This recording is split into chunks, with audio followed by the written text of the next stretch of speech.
el Congreso aprobó en primera votación el retorno a la bicameralidad, con 93 votos a favor, incluyéndose una reelección parlamentaria. Vamos a tratar este tema el día de hoy. Ya está con nosotros en el set de televisión el constitucionalista James Rodríguez. ¿Cómo está usted?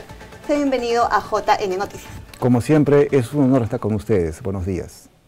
Bien, para poner en contexto este tema de la bicameralidad, si nos podría explicar de manera muy breve, por favor, ¿qué es la bicameralidad? La bicameralidad es un congreso en donde existen dos cámaras, una Cámara de Diputados y una Cámara de Senadores. Ahora, el Congreso ha aprobado en primera votación la reforma del artículo 206 de la Constitución que contempla esta nueva propuesta de crear una Cámara de Senadores.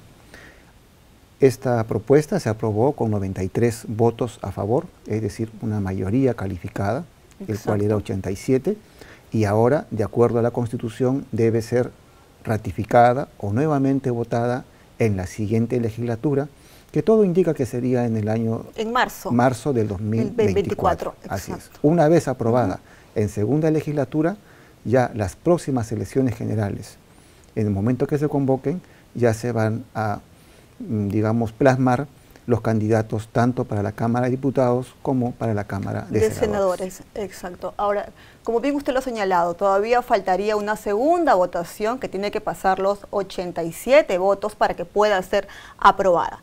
Pero pongamos en el hipotético caso de que no alcance los 87 votos. ¿Esto sería a referéndum? Así es. Ya no sería el camino de lo que es la reforma constitucional, sino sería la reforma digamos, de un referéndum.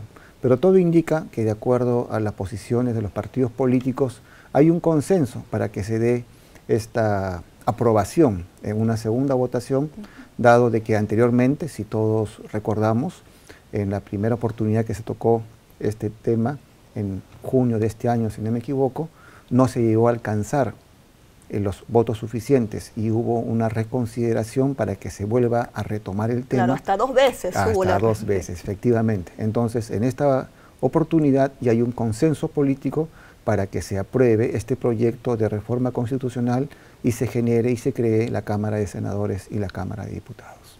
¿Y cuál sería la ventaja de retornar a la bicameralidad?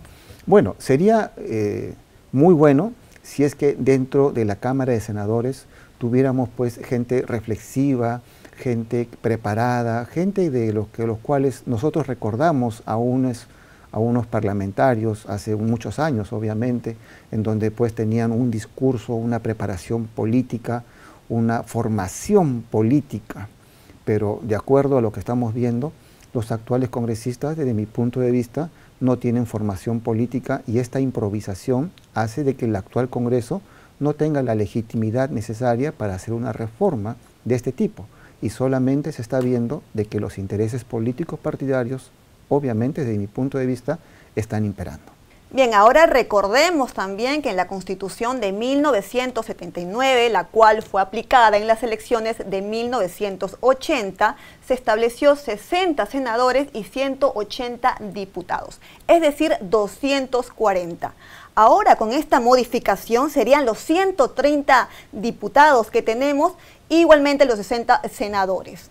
¿Qué opina usted al respecto? Habría una reducción, obviamente. Obviamente va a haber una reducción, pero definitivamente todas las regiones del país se van a encontrar representadas como se encuentran ahora, hoy en día. Prueba de ello es que existen prácticamente 130 congresistas, los cuales representan a la totalidad del territorio peruano.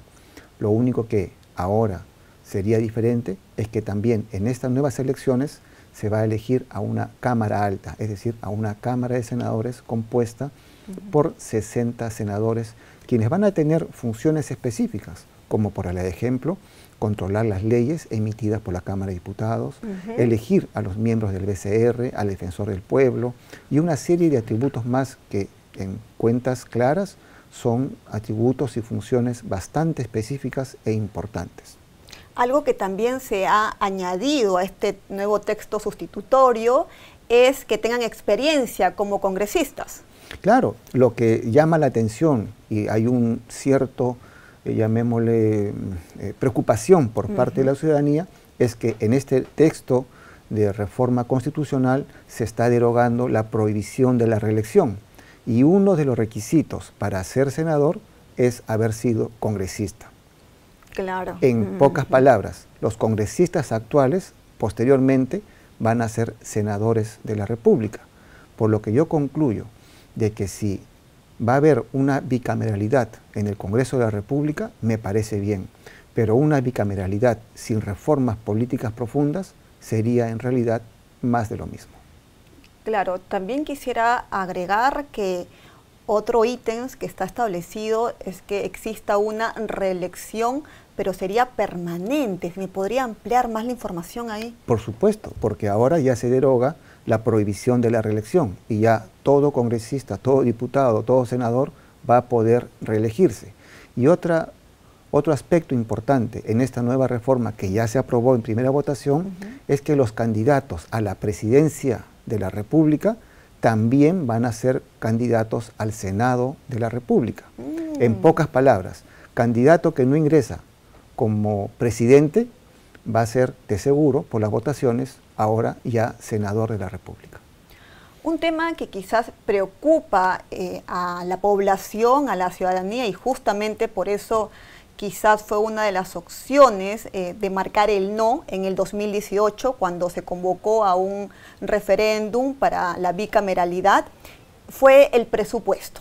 ¿Qué opina usted aquí al respecto? Bien, ahora definitivamente el presupuesto del Congreso de la República, en caso que se apruebe esta bicameralidad, va a elevarse, porque ya no van a ser solamente 130 congresistas, van a ser ahora 60 senadores.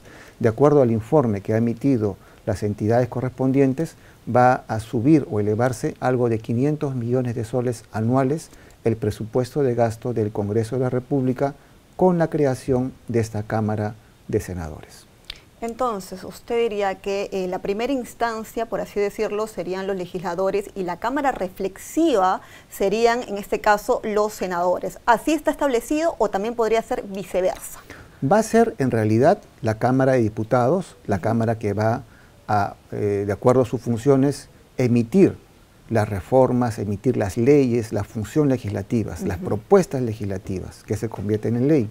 Esto, para que tenga validez, subiría a una Cámara de senadores, una Cámara reflexiva, quienes van a aprobar finalmente o derogar o no, como se dice, no dar luz verde para que esta ley, en caso que no sea una ley que reúna las condiciones, requisitos y que tenga la función social, puede ser derogada y puede devolverlo a la Cámara de Diputados para su reforma o, digamos, verificación previa para que pueda otra vez aprobarse posteriormente por la Cámara de Senadores.